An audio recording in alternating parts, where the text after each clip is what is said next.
Early one autumn morning, when the chill of the bitter New England air bit my lungs and skin through all the layers my mother forced me to wear, the girl next door and I made the long walk through our densely forested neighborhood to the bus stop.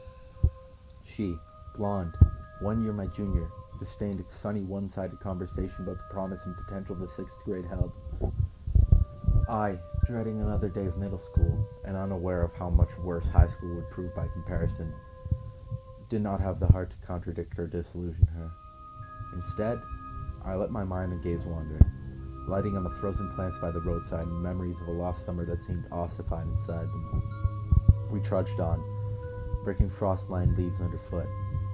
The road curved around a copse of balding trees, and I peered through their browning foliage as we passed. As my neighbor chatted away, I felt a stab of gloom, infinitely sharper than the general discontentment of beginning the school day, and it seemed as if all the color drained from the world around me. That's when I spied a figure in the midst of the trees. He sat with his legs pulled tightly into his chest, pressing his hairless head into his knees, which obscured his face. His posture seemed one of intense despair. Despite the cold, he wore only a white t-shirt and a pair of ragged blue jeans. I could see his bare, pallid feet protruding from their braying cuffs. He remained absolutely still, although he undoubtedly heard my neighbor and me coming down the street. I had never seen him or anyone like him before, and in our isolated neighborhood, where everybody knew everybody else for the lack of other companionship, that was a rarity. I lured my neighbor, pointing out the man in the trees. After some searching, she spotted him too. The moment she laid eyes on him, complete reticence supplemented her cheery disposition. It was as if all the happiness had been sucked out of her. I don't like how I feel, she whispered, her voice cracking. I'm scared. Her eyes began to water.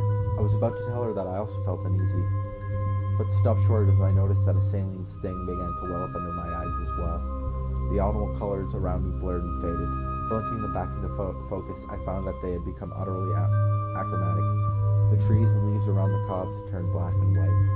I tried to relay this finding to my neighbor, but the words caught my throat, for the blonde had drained from her hair, relieving only a bleached white. I'm scared too, I said, my voice weaker than I had expected. The two of us ran down the road, all the way to the bus stop.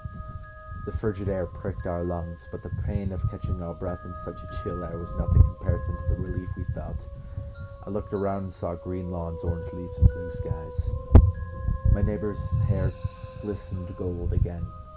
Although we had several minutes to pass until the bus arrived, neither of us spoke about what we had just witnessed.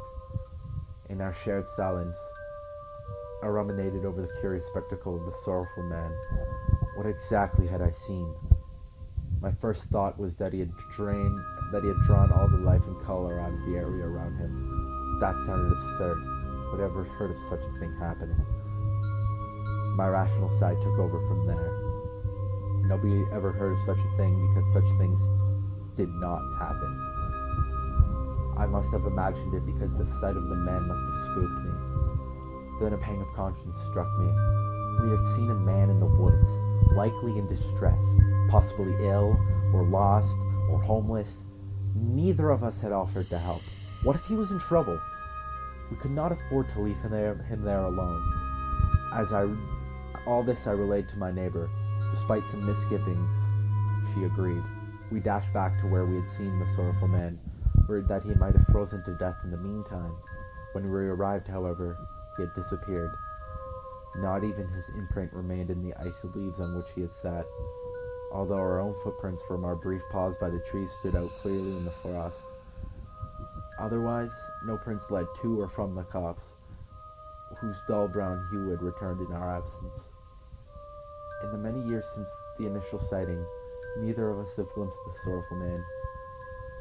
My neighbor barely remembers if I ask her on the rare occasions I see her these days. Sometimes she wonders whether it was something I made up, a trick of the mind that startled me so fiercely as to frighten her too. It is as good a guess as any. Sometimes, though, I will take a walk through the neighborhood of my youth when I go to visit my parents for a holiday. Without warning, I will become overcome by sadness so intense that it drives me to my knees, and the tears and sobs flow freely. I will see the skin on my hands grow paler, and the world around me will be devoid of color, grim and without promise.